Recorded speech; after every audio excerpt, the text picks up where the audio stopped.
பூமியையும் சமுத்திரங்களையும் சமுத்திரங்களிலே இருக்கிறவைகள் எல்லாவற்றையும் உண்டாக்கினவருமாகிய பிதா குமாரன் பரிசுத்த ஆவியானவருக்கு இன்றும் என்றும் சதா காலங்களிலும் மகிமை உண்டாயிருப்பதாக. கர்த்தர் நல்லவர். இன்னைக்கு நாம் பரிசுத்த வேதாகமத்தினுடைய வரலாறு சம்பந்தமான குறிப்புகளை பார்க்க இருக்கிறோம். கர்த்தர் தாமே உங்களை அபரிவிதமாய் ஆசீர்வதிப்பாராக.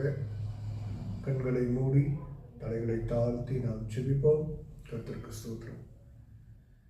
மகா உன்னதங்களிலே வாசம் செய்கிற பரிசுத்தமுள்ள நல்ல பிதாவே, வானதி வானங்களிலும் அப்பா பூமியிலும் சகல இடங்களிலும் உம்முடைய பிரசன்னம் ஆண்டவரே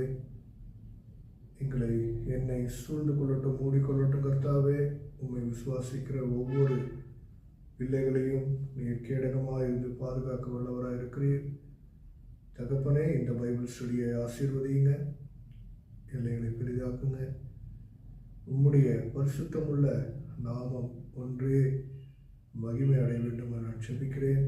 என்னை நான் தாழ்த்தி கர்த்தாவே நான் சிறுகவும் நீர் பெருகவும் வேண்டும் என நான் செபிக்கிறேன். இயேசு கிறிஸ்துவின் நாமத்தினால். பரிசுத்தமுள்ள நல்ல பிதாவே, ஆமென். கர்த்தருக்கு ஸ்தோத்திரம்.